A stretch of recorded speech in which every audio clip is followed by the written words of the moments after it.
Hello YouTube, Gentleman 2005 here with a review of the Teenage Mutant Ninja Turtles, Attilla the Frog, Dark Beaver, and Mutant Shredder figures from the new show. So three more we have. All of these pretty much all came out at the same time. These and the last three we reviewed and all this, they've all just kind of like sprung up on us at once. So let's take a look at the packaging, right? They've all got the pre-season 4 packaging. So Attilla the Frog, right, leader of the mutant frogs, and it shows here he's got tongue-striking action, which we're going to take a look at. On the back, it says he's the leader of the frogs. Let's see, he's on a mission to expand the reptile's power by obtaining the mutagen that April's mom dropped in the forest. He has a plan to build his own mutant frog army. His hatred for turtles and humans caused him to try and eliminate April, Casey, and the 4 turtles. However, after a dangerous fire threatened their fortress and his mutant frogs, the turtles, April, and Casey save them, and they form an alliance. Weapons, powerful tongue, Team Ninja Turtle. This shows the head dropping turtles, Casey, Turflightle, April, himself, and the LARP turtles. They haven't seen them in a while. Villains, Shredder, regular foot soldier, Krang, Cockroach Terminator, Tiger Claw, Baxter, Stockman, Razar, Muckman. Still waiting for his figure, right? Bebop, Rocksteady, Spider Bites, and Snakeweed. I just realized Muckman's on the back here. I have yet to see one of them. Next is Dark Beaver, Shadow Lurking Evil Beaver. Right, that's just creepy. On the back, right, we see him, and it says, stuck in the dream dimension for thousands of years. The Dark Beavers feed on others' life forces until the day they met the turtles. 20 feet tall with claws and sharp fangs, they chase the turtles around the streets of New York in hope of draining them of everything they have. Once Casey and April break them out of the dream dimension, they're no match for Ninja Turtles. Or are they? Weapons, piercing claws, and slavering fangs. Team Krang.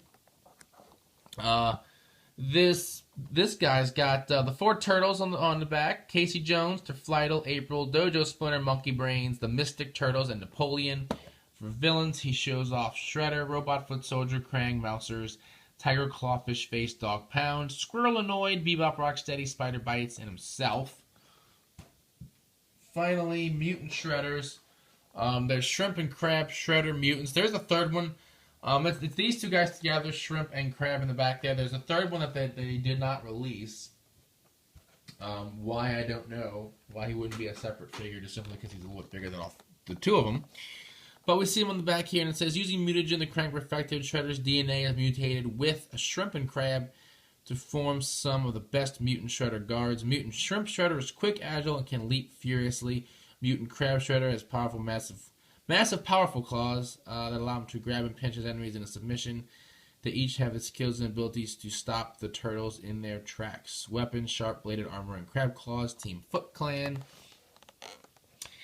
They show the 4 turtles: Casey, Turflightle, April, Dojo Splinter, Karai Serpent, Mondo Gecko, Napoleon, Monkey Brain, Savage Mikey, and Slash. And on the villain side, Shredder, Foot Soldier, Krang themselves, Tiger Claw, Razar, Stockman, Fly, Mousers, Bebop, Rocksteady, Spider Bites, and Snakeweed. So a lot of the same guys on the back. Nothing new or anything like that. So first up is Attilla. Right? This is the brickiest of the brick. It's literally just a blob of plastic. His arms move up to his little necklace, and that's about it. And can move out like this, so he's like, I don't know, a sassy black woman or something. I don't know. Somebody off of Maury Povich. That is my baby's daddy, or something, you know. We got the crown on his. Watch Maury Povich. You'll see that that's not like a stereotype. They really act that way. They get this like stick crown on his head, and like this leaf cloak thing going on. The lever on the back, when I move it up, you can see his tongue comes out and back in. He's got like a long Gene Simmons tongue thing going on. So that's what he does. That's all there is. Next is the Dark Beaver. Right? He's this deep red color, and he has these very evil dark red eyes. Like this one beaver tooth sticking out of his mouth, like the whiskers.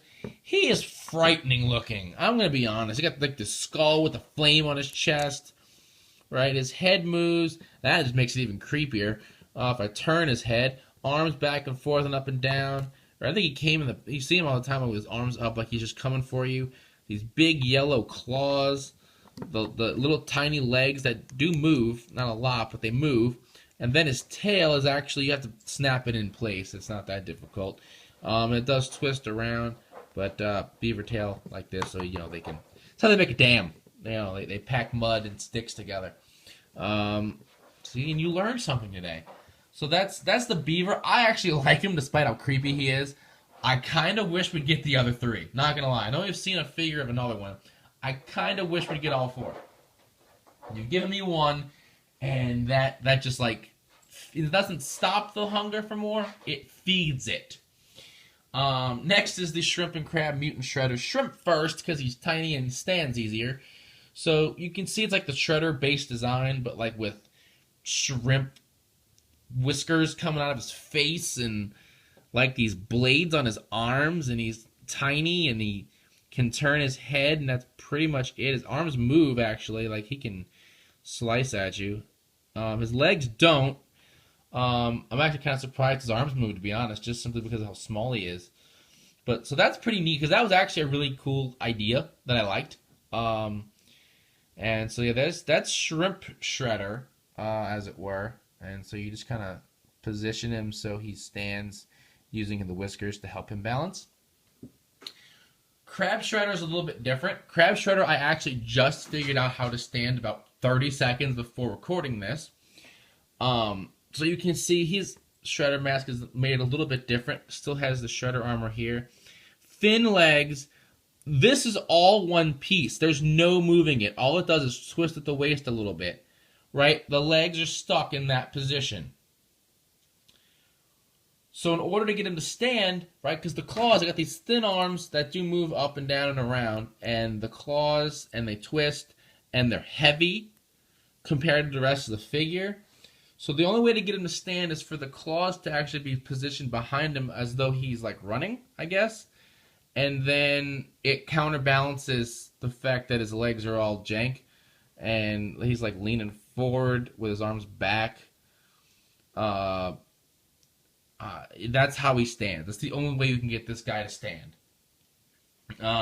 Which is, like, it disappoints me a little bit just because of how difficult that is, and that's the only one pose that I found that I can get him to stand in. I could probably like adjust it, but I'd have to really work on like adjusting it so it counterbalances on every side of the figure, and that's way too much effort that I'm willing to put in for this. So yeah, that's these three figures. My favorite is the Beaver. Yeah, like, I like having the frog guy, don't get me wrong, but he's like a brick. Like, he just sits there and stares at you like a big fat frog. You know, Napoleon's like a more articulated figure and can do things and comes with an accessory. He's a big fat frog that sticks his tongue out at you. So that's a thing. And then you got these two guys, but while it's great having them, again, I wish you'd have given me the third guy. Plus, it's really hard for Crab Shredder to stand, so that's kind of, you know, I'm kind of iffy on them. Would love more Beavers, even though they'd probably all be like pretty much the same thing. I just kind of like the look, and they are really evil and creepy looking. And for some reason, I like that. I don't know. So yeah, until next time, check out the podcast, RevolutionReels.com, for your latest Toku news and some Turtles discussions in the case if possible. As always, thumbs up, comment, subscribe. I'll see you guys next time. Bye.